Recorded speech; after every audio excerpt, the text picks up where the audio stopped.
I don't think there's any science that doesn't have a broader impact or a benefit to society. There's always a story to be told from any science experience. It's just the joy of finding it, asking those series of why questions to get to where you want that story to come out for everyone else. We get in trouble as scientists because we say, we think it was this, and then it comes across as not sure of ourselves, when in actuality, that's not it at all. It's more about recognizing the nuance or the gray area of science, that not everything is so black and white, that there's multiple variables that impact what's going on in ecosystems. I'm hoping that people would want to hear our lessons learned and be able to build off of what our experiences are and think about, how can we do this better? I've always been doing this a long time, and every day, every week I get up and think about, how do I do this better? How do I get more people to love research and love science as much as I do? That's why I think as scientists, we want to be part of that conversation.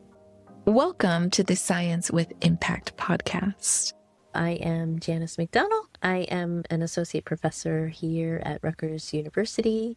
I support county level employees that are employees of Rutgers and county employees that work in a variety of different areas, mostly around working with young people to help with leadership skills building and health and citizenship concepts, as of course STEM, which is my job. And I've also had a lot of experience working here at Rutgers with our Department of Marine and Coastal Sciences, where I have served as a broader impacts specialist for about 30 faculty here in the department, helping them think about how their research can benefit society in interesting ways to help them reach out to New Jersey residents and beyond to learn about their research. So those things fit together better than they sound when I say them out loud, but our young people tend to work with our scientists, vice versa, to build interesting projects and partnerships. Is there anything that stands out to you as a bright memory in all of this, of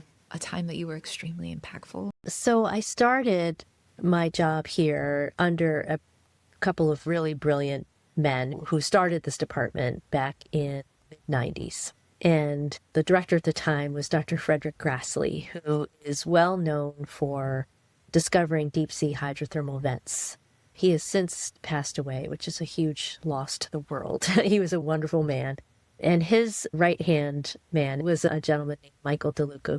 And the two of them decided early on that they wanted to support the faculty in thinking beyond just the intellectual merit of their work, and that it was really important that they started this new institute under this kind of philosophy that what you do, the societal benefits of your work, was equally as important as your basic research and your intellectual merit. So they hired me and then started me off working with elementary school age schools and teachers and young people, where I ran a program called MARE, Marine Activities, Resources, and Education. It was developed out at the Lawrence Hall of Science at UC Berkeley.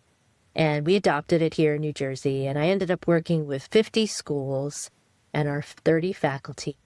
And I like to think that was one of the most impactful things I ever did, because we had young kids going through this marine activities. It was a whole school program, and the whole community would participate in it. We'd have these ocean days and ocean weeks where the whole community would learn about the ocean and the marine environment in general. And we had about 50 schools that did this throughout the state, and we had funding from a foundation for about 15 years. And so much came out of that, to the point where I was getting letters from kids who said, I'm going to become a school teacher because of MARE, and I'm going to make sure I give back to other kids, all the way up to teachers who wrote me letters on their day of retirement saying that it was the most important thing they ever did was teach kids about the marine environment. And this was a great way to start a career. That's incredible. Yeah. So the qualitative impact of that is very obvious, I think. What a beautiful thing to get letters from people and to hear how you've affected their journey. That's the kind of thing where I would want to frame it and just look at it every day. Yeah. Did you also measure the impact that way? We did. So it turns out we reached, over the 15 years, something like 10,000 students directly. We trained over 550 teachers directly. We had administrators that were leaders and called to other states to help other school districts replicate their process. I think that happened in at least 5 different instances where principals were recruited to share their story in different school districts. So it was very quantifiable. In addition to the 30 faculty, all had developed this broader impact identity, if you will, or this understanding of how important it was for them to give back to communities and share their research in interesting ways that they would not have otherwise done, by the questions they were being asked and the questions they got from students and the questions they got from parents, and the problems that they helped solve, even in communities, was very quantifiable in many ways. Yeah. So, Incredible. yeah, it had a nice impact. And I have to credit the Lawrence Hall of Science out at UC Berkeley, because they gave us this beautiful curriculum and the training to do it. And they came up alongside us and helped us get to the point that we did. And we collaborated with them for close to 20 years, thinking about how to do what we do better and how to take the incredible pedagogical expertise that they have at Lawrence Hall and bring that to communities and to our faculty in ways that was actually doable, right? It's one thing to have pedagogy that sort of sits up here where, okay, those are the foundational ideas of learning and we all know what they are, but it's really hard to take those and make them so operational and so accessible that people actually do it. So that's what they were able to help us achieve. Without that support, not have been as successful as we were. And I have to credit them. A lot of them have since retired, but they were leaders in the field, were the reason we were so successful. What do you think it was that made the curriculum so implementable or actionable? What did they do that was the magic sauce behind it? I think they taught us, along with the content, the principles of how people learn. And they didn't just say them, they actually demonstrated them. And they had us demonstrate them in the learning. So it was this active learning process, social learning, that I think we adopted as normal, if you will. Professors in general, you're someone who comes from academia and raised up in academia to lecture, right? Very passive learning. We talk, everybody listens, they write it down, they give it back to us, right? In a test or whatever. And these folks taught us that learning is so much more complex than that. It has to be an active process. It has to be social.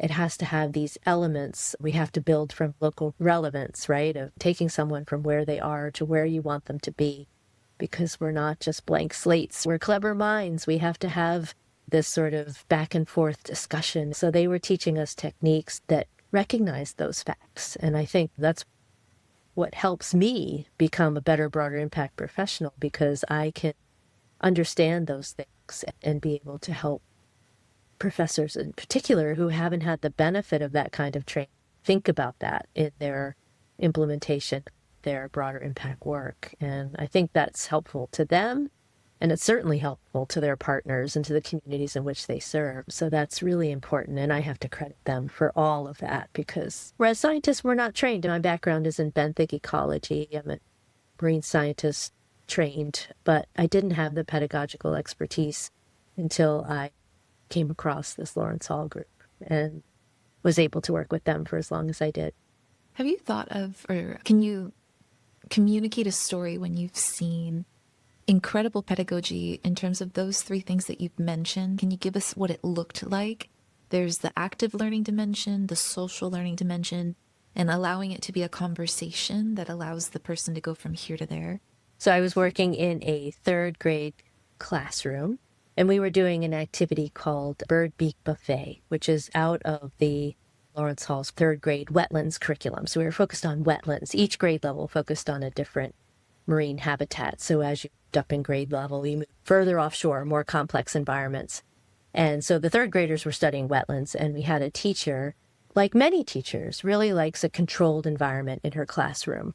The activity is such that you spread out all of these little bits and pieces like toothpicks and pennies and all kinds of things that represent different food items, right? And you get different types of bird beaks. So one kid might have chopsticks, another might have tweezers, another might have a spoon. The point of the activity is, as with a different type of bird beak, you go after a different niche of food items, right? Because they're easier for you to pick up.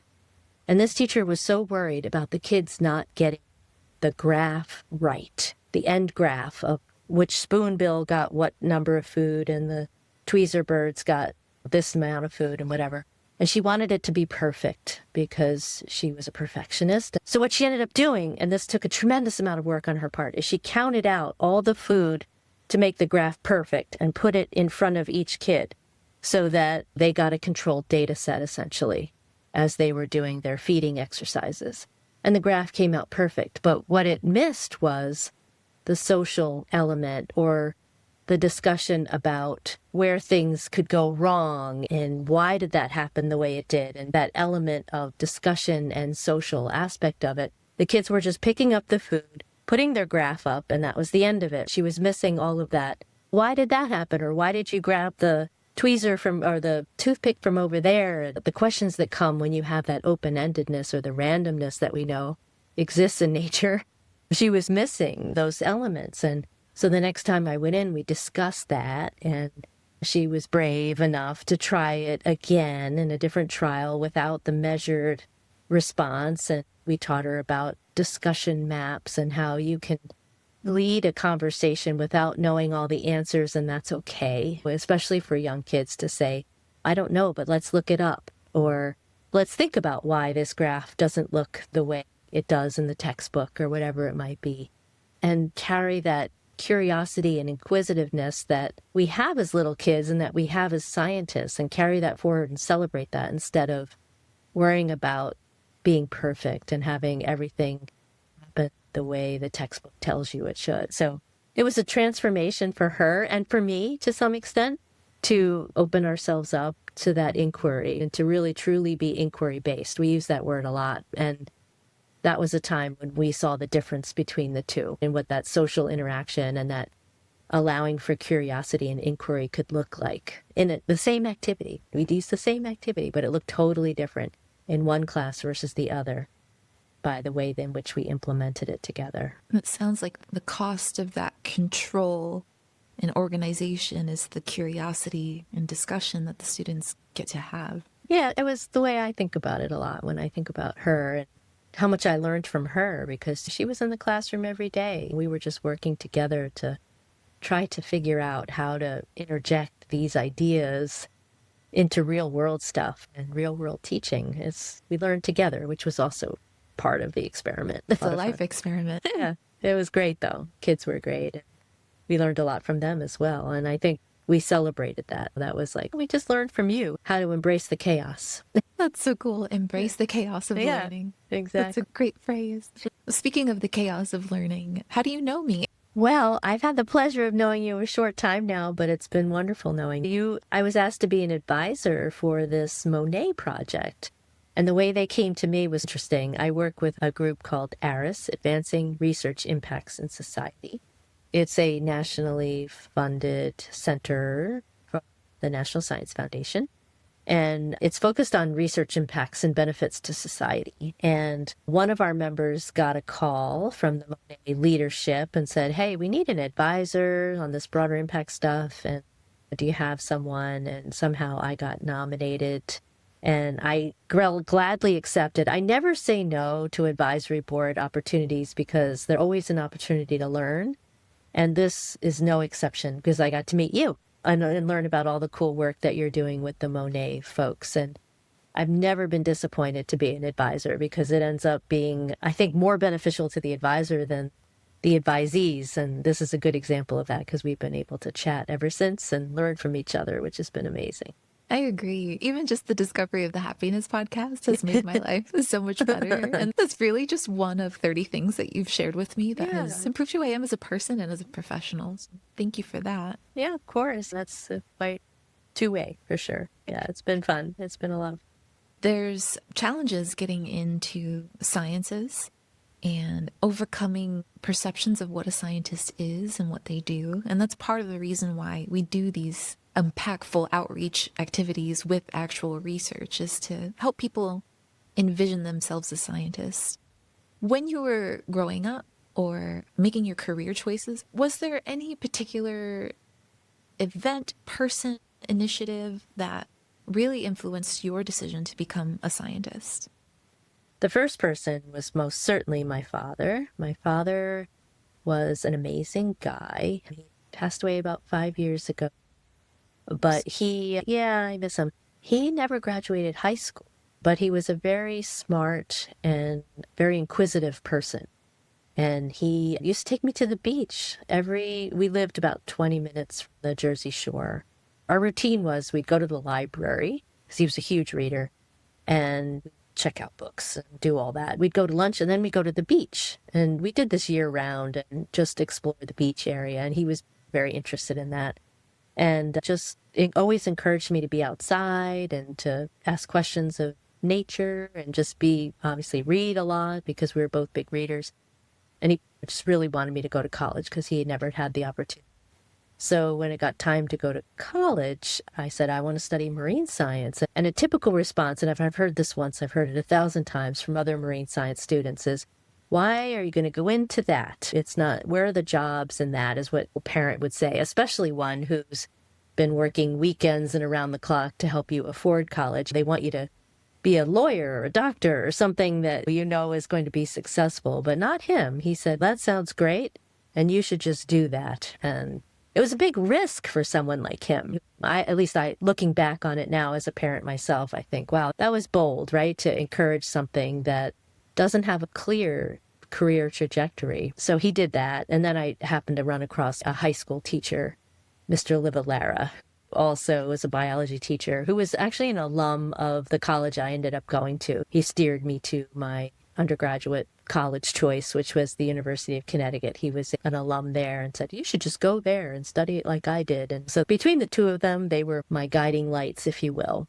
to get me where I ended up being and have the courage to be a marine science student when, especially back at the time I was going to school, there were and continue to be less opportunities in a very narrow field of science. Yeah. I can understand what you mean about the boldness of your dad's support. Yeah, it was. It doesn't sound like as a parent you wouldn't want to be supportive of your kids' career choices, but you're balancing multiple feelings as a parent. Mm-hmm. You're balancing the fear for their future, your knowledge and understanding of the world that you've grown up in, and you're making a bet on a future that doesn't exist yet. Very challenging, and I've appreciated his courage to just say, yeah, go for it. I've come across a lot of parents who say, I'm going to get my kid into engineering because I know there are always going to be jobs in engineering. And then you talk to the kid and they're like, but I hate engineering.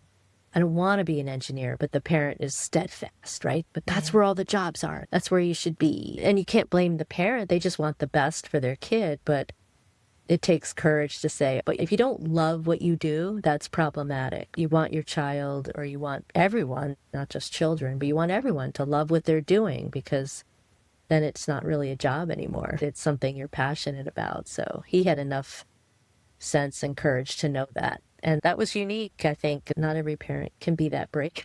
Yeah. I've noticed this sort of inverted triangle around if you are a parent whose predominant experiences in life, survival mode, your fears that your children won't survive. And then if you're a parent whose primary experiences have been related to finding fulfillment and having a hard time reaching fulfillment, then your fear is that your children would live unfulfilled lives. Mm-hmm. So it's been so interesting to see. Both are fear and love driven, but it's interesting to see how different people handle it from different circumstances. 100%. Yeah, it's really interesting. The more parents I interact with, the more I see the different facets of it, what you're talking about. At the end of the day, every parent wants the best. How did your research trajectory as a marine scientist influence the ARIS Broader Impacts Toolkit? So our toolkit is an interesting collection of things. I don't have a PhD. I have a master's in benthic ecology, and it's from Old Dominion University. Where this all comes from is I was pursuing my degree, and then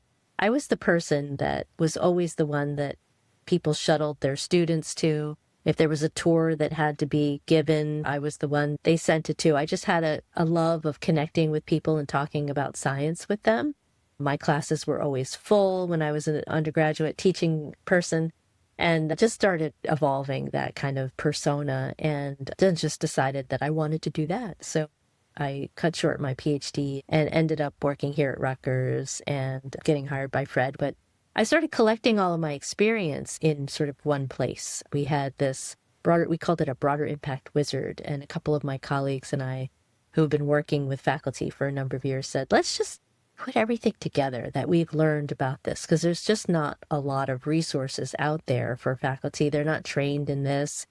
Let's just put all of our experience in one place so that we can put a bow on this. If these grants end, at least we'll have this resource that other people can benefit from and learn from, so that our experience isn't lost if we're not here or if the grant ends or whatever it might be. So we created the wizard. And then ARIS, when Susan started, Dr. Susan Reno runs the ARIS program. She's out of the University of Missouri. She's a vice chancellor of research. She called me up and said, hey, what is this wizard thing you've got here? We're trying to put together this center, and this looks like something we might be interested in. So I became part of her team. And we've been working on the toolkit ever since. It's just a collection of tools that reflect our experience as supporters of research and impact. Instead of reinventing the wheel, we want to put all of this information in one place that any researcher could access so that they can build that experience and that sort of reservoir of knowledge. Because not every university has a broader impacts professional that they can work with, or someone that self-identifies as that in their research office or even in their department or wherever it might be. It's meant to be a virtual assistant if you don't have that expertise. So we have several tools. There's about 5 tools now, including a revised wizard. We adopted the wizard, kept updating it.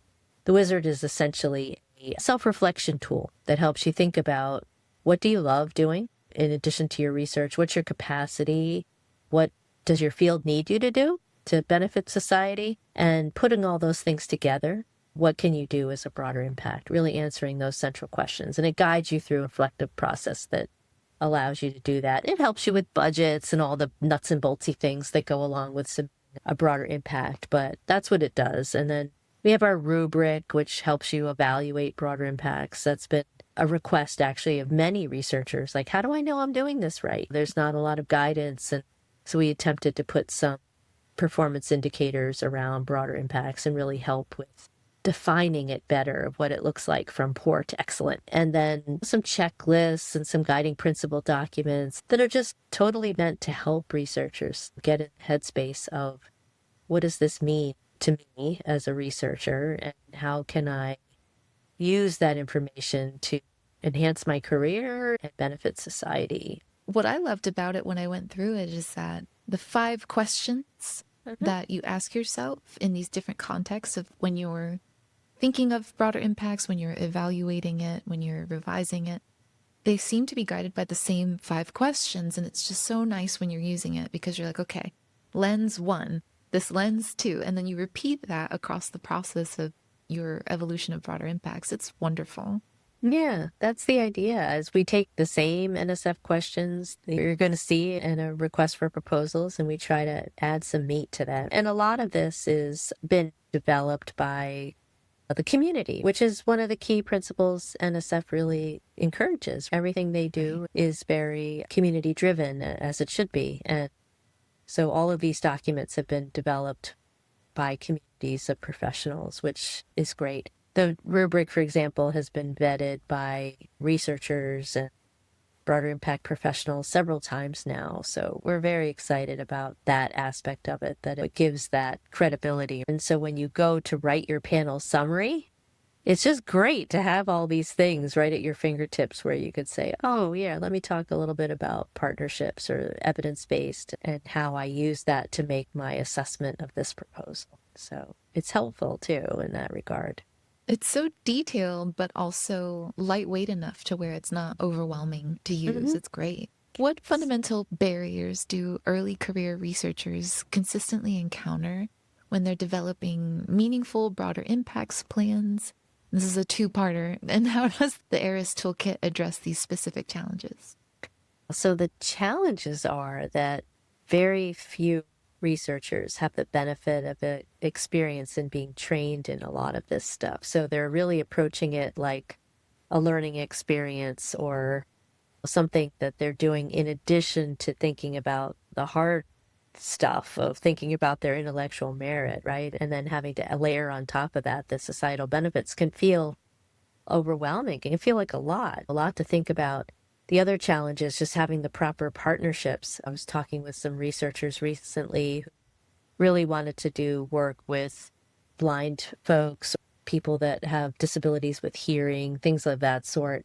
But they don't know who to make the connections with, right? How do they make those connections so that they can get the input they need for the development or the engineering process that they're working on? And then on top of that, how do they collaborate with them in productive ways to co-develop that research? It can be a lot of work, right? To identify those partners or even know where to go.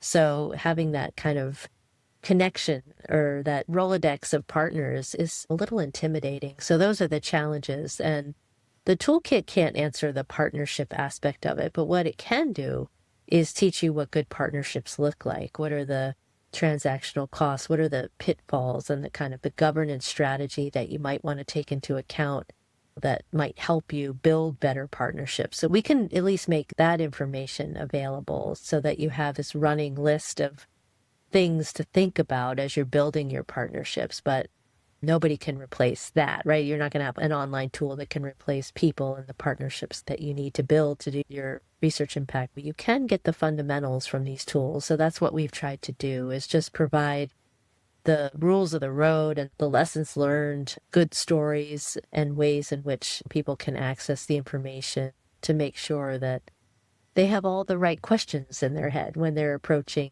their project and approaching partnerships and what they may or may not want in terms of the partnerships. And it's also the self-reflective work tools that help you move forward with your project in productive ways. It's really nice to have structured lenses to look at these things. Exactly. 'Cause it's too easy, like you said, for us to come at it as a learning experience, because we're in academia. That's of course what we feel is the most impactful, is how we make a webinar out of this, or can we make a workshop or a PDF. So it's not strange that so many people default to those sorts of activities.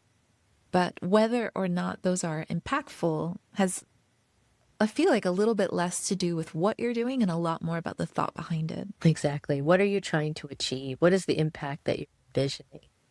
And then we work backwards to find the right strategy. Just give me a school that I can collaborate with. Just give me the name of a school and a teacher I can work with. But what are you trying to accomplish? Let's figure out what you really want to do. What is it that you love about this?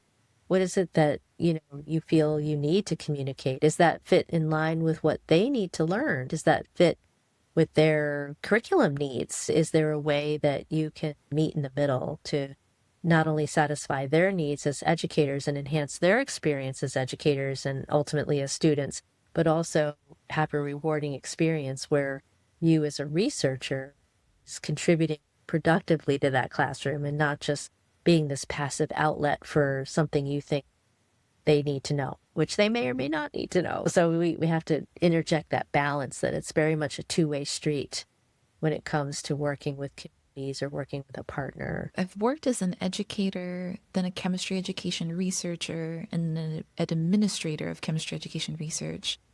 And throughout, there were very obvious power dynamics between, sometimes, and I wouldn't say it's all the time, but sometimes the researcher finds the value of the data and the papers and the research that they've read and done to be more than the on the ground, tangible, practical experience of actually teaching and doing the process of teaching and learning.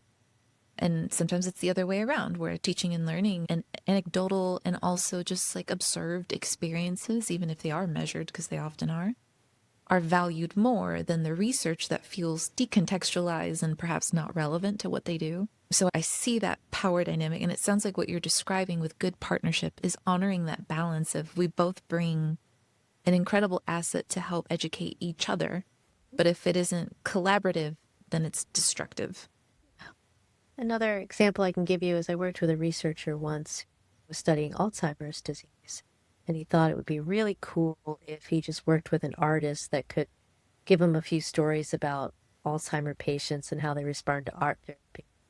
And that was great. But as their partnership grew, he realized that her intuition, when she sits with patients and does artwork and their work in Alzheimer's, that there's actually a lot to be learned from her and the intuition she gets from how they respond to the artwork. Fast forward.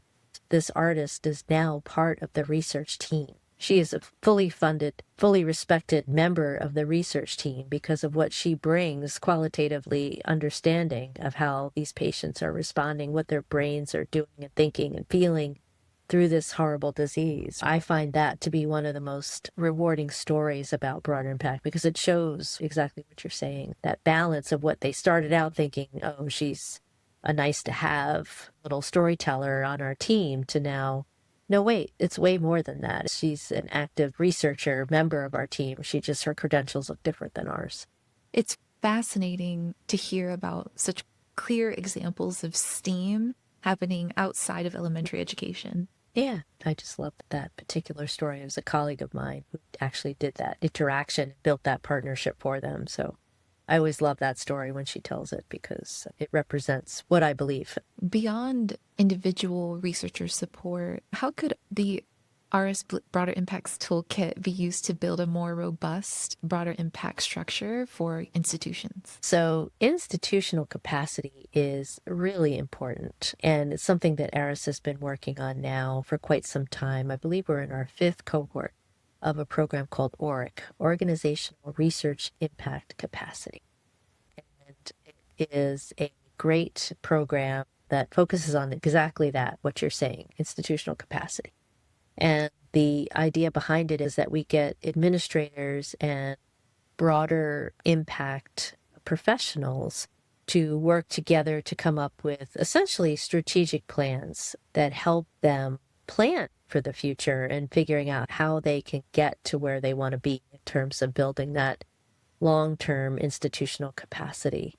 We accept, as you see here, these applications from institutions. Generally speaking, it's a pair. It's a broader impact professional and an administrator at some level.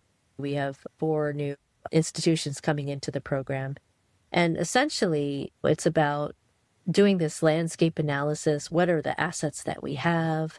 And then the gap analysis of where do we need help in terms of building this strategy? And then how can ARIS help us fill the gaps, make sure that we have that institutional stability to build broader impact offices and support mechanisms for researchers. So these are all the institutions that have participated. But yeah, the new institutions outlined there, University of Toronto, Stanford, Colorado Boulder, and Fresno are joining the team. So we're very excited about that. And it's a great opportunity for administrators to set up that dialogue with their broader impact professionals and develop that skill set so that they can work together to build that capacity. Our evaluator, Dr. Ellen Iverson, of course, Dr. Reno, our leader, myself, and a few others. We have Aditi Pai from Spelman College, also works very closely with this training program. So we are very excited to work with this new group. They are very interesting, and we hope to learn a lot from them too about their challenges and the opportunities that come from that. The toolkit, the ARIS toolkit, seems like it's adaptable across disciplines. What nuanced considerations should researchers in STEM keep in mind when designing their broader impacts? So the original toolkit, which we called the Wizard, which is now one of many tools, started for marine science folks because that's what we are. We were called the Center for Ocean Science Education Excellence, COSE for short, and NSF funded that for many years. There were many centers around the country. So it was very geared towards marine scientists. And if you go into it now, you'll see that the video even reflects, well, you could be studying black holes, you could be studying the ocean, whatever. It doesn't matter. These same principles hold. But you're right in that there are nuances of what the norms are for broader impact for different disciplines and how they interact. I mean, by its nature, has a very human connection, right? Things are engineered for the human world for the most part. So those are very natural connections to broader impact work. It's very blended as a result of that. The intellectual merit and the broader impact can come across as very blended and very easy to understand if you're looking at it from a viewer point of view. Some disciplines, especially the basic science disciplines, it's a lot harder, right? If you're working in astrophysics or some very basic science-oriented discipline that is extremely narrow in scope, it can be a super challenging thing to think about broader impacts. I've had several researchers sitting in my office here and say, I don't think you can do anything with my research. It's just too specific. I find that to be challenging and fun because then you have to back into it. What is the basic essence of why you do what you do? And probing that. Why are you doing this? Usually you can get them to the point where they can tell a story about what motivates them to do what they're doing in this basic research arena. And then that's the thing that becomes the broader impact, right? Because that's what makes them like everyone else in that regard, right? So it's a different approach and a different style of communication when you're working with a basic science person, but it doesn't mean that they can't have broader impacts. I don't think there's any science that doesn't have a broader impact or a benefit to society. I've yet to come across anything where I find that to be true. There's always a story to be told from any science experience, and it's just the joy of finding it, right? And asking those series of why questions to get to where you want that story to come out for everyone else. Could you share a case where the researcher was hopeless? They were like, I have no hope that this could be impactful at all. And could you walk us through how that turned out? We've been working with a professor who is just a joy to work with here at Rutgers and his colleagues. And they've been looking at viruses in the ocean and how viruses infect phytoplankton, which are the plants of the ocean in terms of their oxygen production. Every second breath you take is from the oxygen that phytoplankton produce. And so they're important. And I can easily make a case for that. But what was less interesting to people in general is this idea of viruses in the ocean. They think of viruses as bad things that make us sick or whatever. They don't really think about viruses and their place in the ecosystem of the ocean and what that purpose serves. And honestly may not care, right? It's just not that interesting to look at things microscopic and things that you think of, have a negative opinion of. So we were struggling with, all right, how do we make this relevant? Viruses have a lot to do with phytoplankton cycling. Phytoplankton, in comment to that, have a lot to do with carbon cycling in the ocean and how carbon is sequestered and how it's envisioned in the ocean sea ecosystem. So we were struggling with that. Would people really resonate with that? Or is that just feels very esoteric, right? In terms of understanding the nuances of how these viruses interact with phytoplankton.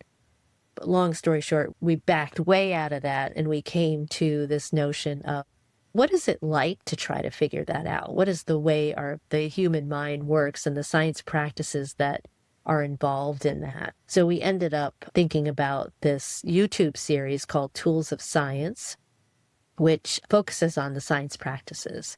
This started around the time that the next generation science standards came out in 2008, 2009, somewhere in that ballpark. And teachers were really being asked to think about the three-dimensionality of learning, right? And they were asked to talk about the science practices and to make them more apparent to students.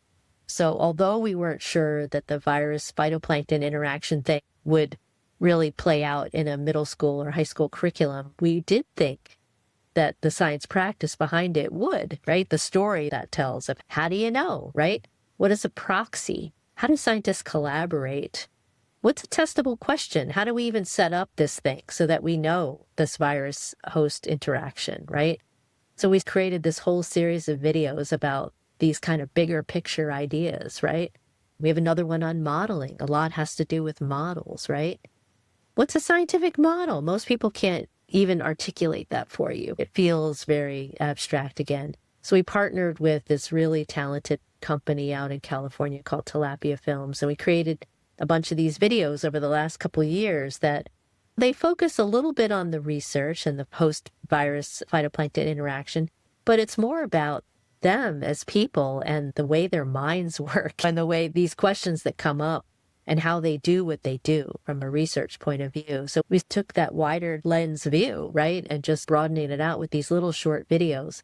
Long story short, these videos are becoming more and more popular. The modeling one in particular is very much used in school districts. We can see spikes. I know LA Unified uses it at one time of the year because we'll see huge spikes. When they're teaching models, right, they'll use this video to introduce the idea of a model. Testable questions gets used a lot in our community college circles where they're trying to get their students to understand what a testable question is. How do you think about one? How does that even work for scientists? How do they even ask the questions they ask? So it's less about the virus and the phytoplankton and more about what they're doing, right? And how they're doing the work that they do. recently I worked with this particular professor. His name is Kay Beidel and his collaborator, Kim.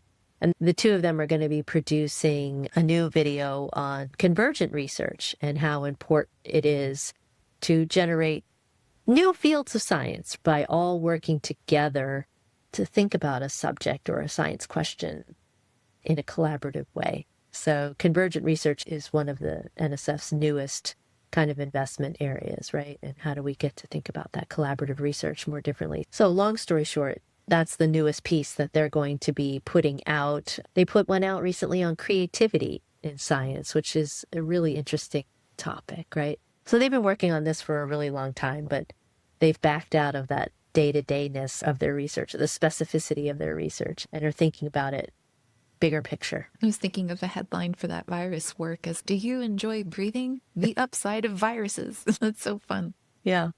Yeah, they're very creative, but it started out difficult, right? To think about where does this fit? And it doesn't fit in a middle school curriculum, right? So how do we make it useful because they really want to work with students. They're really good at working with students, the two of them. So, well, as NSF's expectations for broader impacts continue to evolve, what emerging trends do you see in how researchers are conceptualizing and implementing societal engagement? So things are changing a lot these days, but with every challenge, I really feel like there comes opportunity, right? And I think this has heightened everybody's awareness about how important it is to have community level conversations about science and what scientists do. So I think it's really cool, actually, that everyone's thinking about it more carefully. They're thinking about getting training in it, talking and respecting other disciplines who think about community engagement and scholarship in that space in a different way, and getting together in collaborative conversations about how we can all do this better and how we can really think about and tell the stories of the people that are involved and get their information out there. And also on the other side of the coin is hear from communities about what their science interests are and where they might play a role in science, and really promote that two-way collaborative co-development of science. Because at the end of the day, as we face challenges like climate change, we have to think about what people value, where their norms are now and where their beliefs are, and really think about not just feeding them knowledge, but how do we tap into their values and their beliefs and the things that they consider normal so that we can make changes that integrate science more effectively into society. So I think it's recognition that it's way more complex than just universities providing knowledge. It's much more difficult than that. And we have to be open to that as scientists, and the work that it takes to be that and the time that it takes to be that, and give that the space and air that it needs to do it well. And that involves integrating people that you may not, maybe you integrate the artist, right? The person that you don't think necessarily on the surface has anything to offer your research program, but on further exploration becomes a pivotal part of what it is that you do. So being really open to that, I think, is the future, and getting people to think beyond the traditional ivory tower of it and the published papers and the graduate student provenance of making sure you have that family line of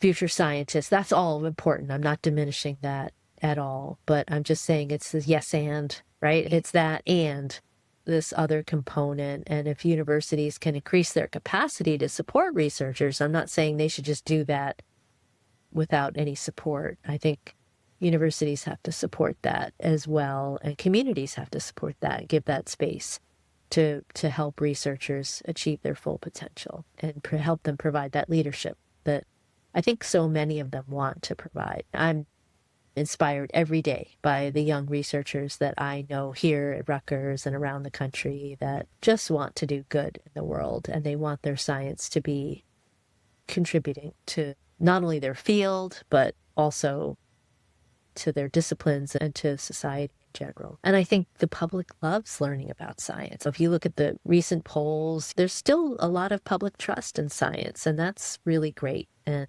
we need to build on that and extend that connection to the greatest extent possible. Our last guest was Dr. Othman Benifan, who is a NASA scientist. And he would like to ask you, how do you make our work relatable to the everyday person who can apply what we do to their own lives?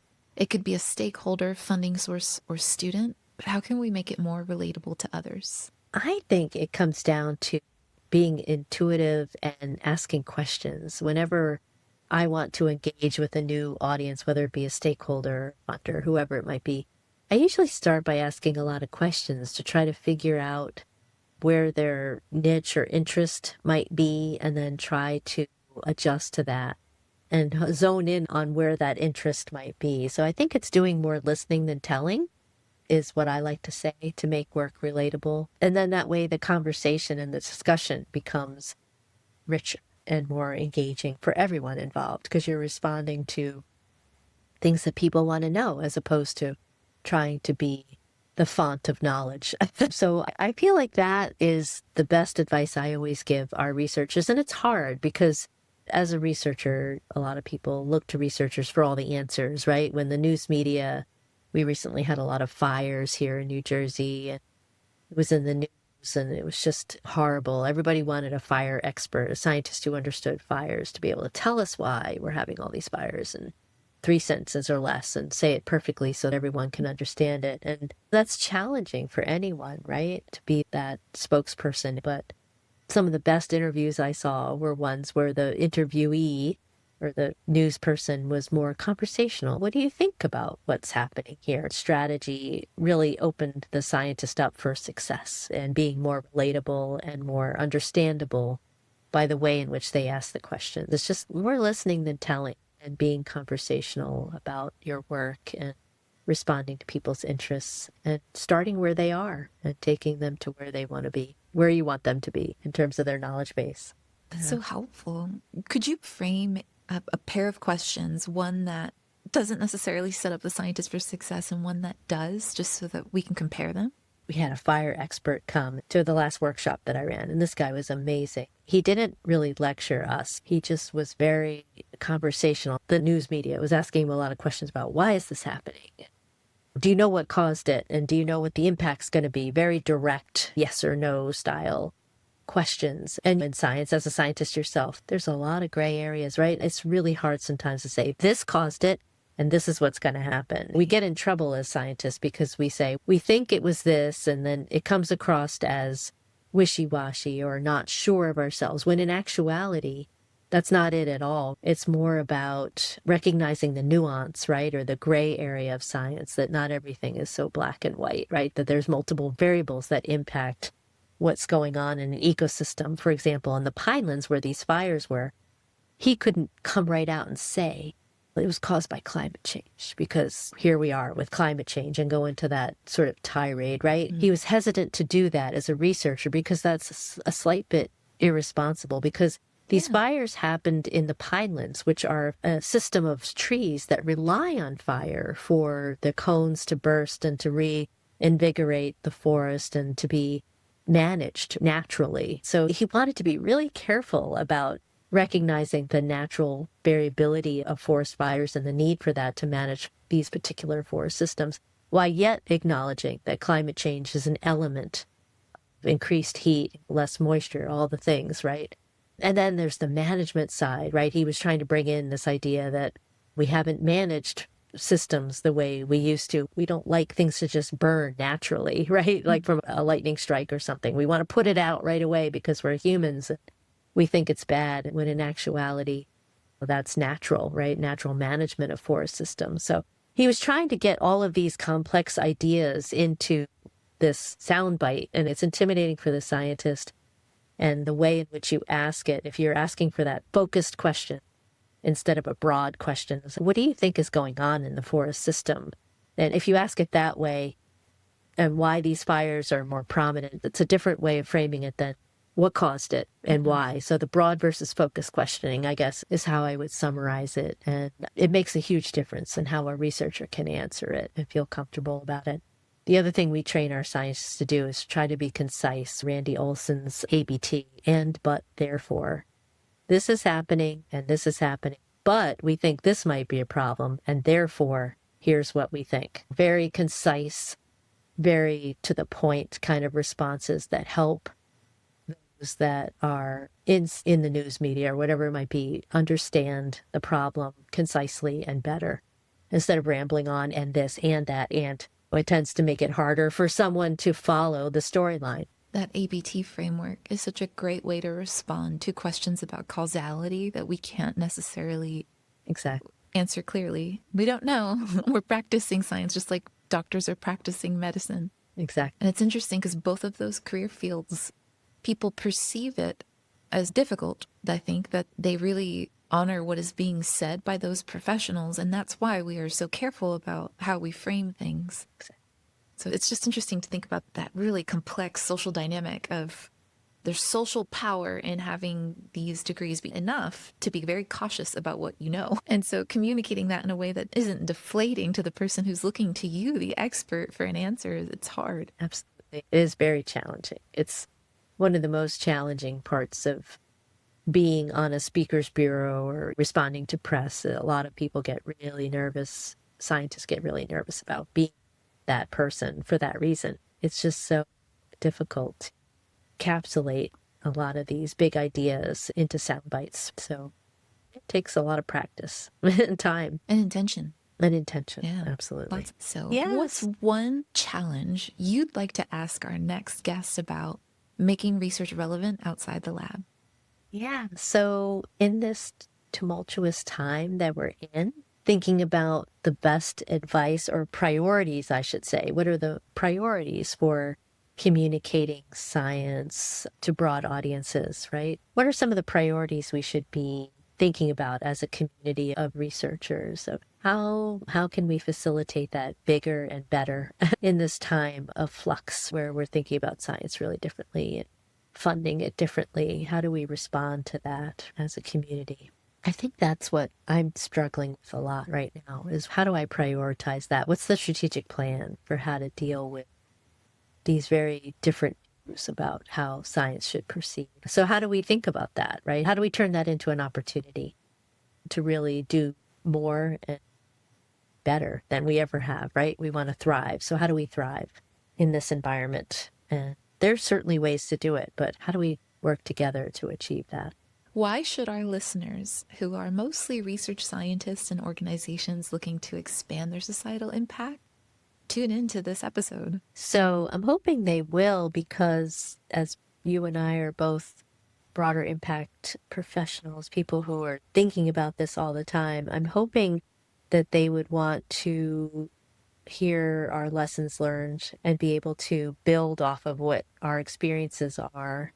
Take a look at our tools, give them a critical review, the ARIS Toolkit in particular.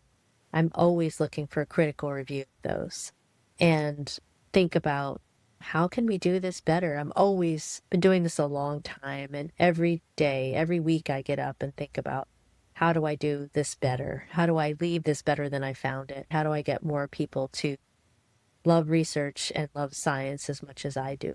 And that's why I think as scientists, we want to be part of that conversation, thinking through these big changes that we're facing and come out of the other end of it better than we were before. That's what we've talked about today for the most part. I love that. So yeah, listen if you're into any of that. Yeah. So good. You've done such a great job.